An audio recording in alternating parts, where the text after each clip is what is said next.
This might seem a little unconventional, but I was just sitting having a cup of tea and thinking about what I'm going to say about Honda's CRV when I decided to have a look in their press pack. Now, I don't usually do this. I usually take these things and then promptly fling them over my right shoulder, but something just caught my eye and I'll just read it to you. Honda say that while on paper the 1.6 I-DTEC delivers class-leading efficiency in the Civic and now in the CRV, it is the reality of this performance that is even taking us by surprise. That's a fairly honest admission. I think that's pretty humble of them. Here is an engine that is more than efficiency special, tuned to perform well in official tests. A little bit of a stab at the competitors. I like your style, Honda. And lastly, they say, here is an engine that is also capable of achieving and exceeding these official figures in the real world, all the while remaining a joy to drive. Well, I've driven it for almost 1,000 kilometers and I couldn't have put it any better myself, but I will add to it.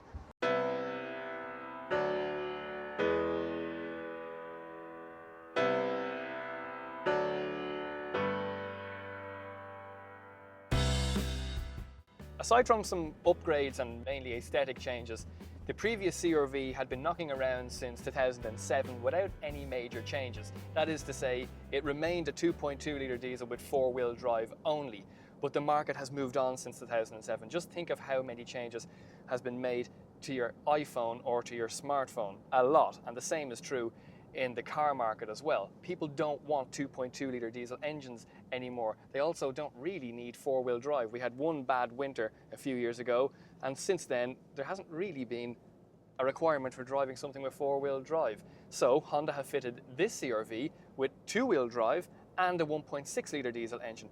Much more frugal, easier to drive, better on fuel, cheaper to tax. Now, I make no secret or apology for the fact that Honda are one of my most favourite manufacturers. I've owned a couple of their fast cars, Type R Civics and a Honda S2000, and some of their motorcycles as well. I just really like the brand, but that doesn't mean that I have rose-tinted glasses when I drive any of their cars. I still have to pick up on some of the things that don't impress me. And let's start with those. The first is the interior. It's perfectly fine, but I wish they used some of this really nice brushed silver that they've somehow hidden from plain sight around the dash a bit more.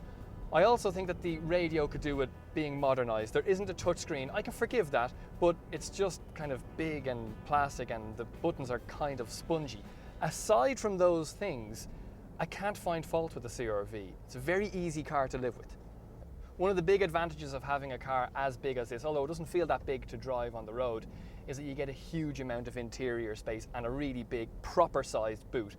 Rear passengers will be happy. There's loads of legroom, even for adults, and even an adult in the middle rear seat shouldn't have any issues. There's no gearbox tunnel getting in the way. Actually, speaking of the gearbox tunnel, I love the gearbox in the CRV, and I don't think Honda get enough credit for just how good their gearboxes are. In the EP3 Type R Civic, it was up here like this one as well, almost like a dog's box from a rally car. It was a sublime gearbox. Same goes for the S2000, but even in their regular normal road-going cars like the CRV, it's a joy to drive, very easy to slot in and out of gear. Really like the gearbox in this.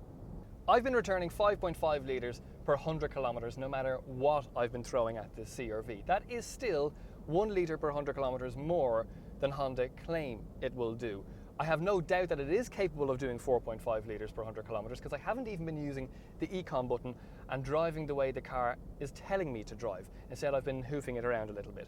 When you do hit the econ button, you get a green light in front of you, and as long as that green light is displayed on the dash, you're driving efficiently. If it goes off, you're not. So you should slow down and wait for the green light to come back on again, and you're conserving as much fuel as possible when you do that. But fuel isn't the only area where you'll save money over the old model CRV, because in ES trim, this 1.6 litre diesel CRV costs just €33,995, a whopping £7,000 cheaper than the old model with equivalent level of spec. And because it fits into tax band A4, it means it'll just cost €200 to tax per year. Granted, that does make it more expensive than a Toyota RAV4 or a very nicely kitted out family saloon or estate. However, I still think the CRV is good value for money. And while Honda can be rightly proud of their engine, there's more to the CRV than just that. It is a very well-rounded SUV.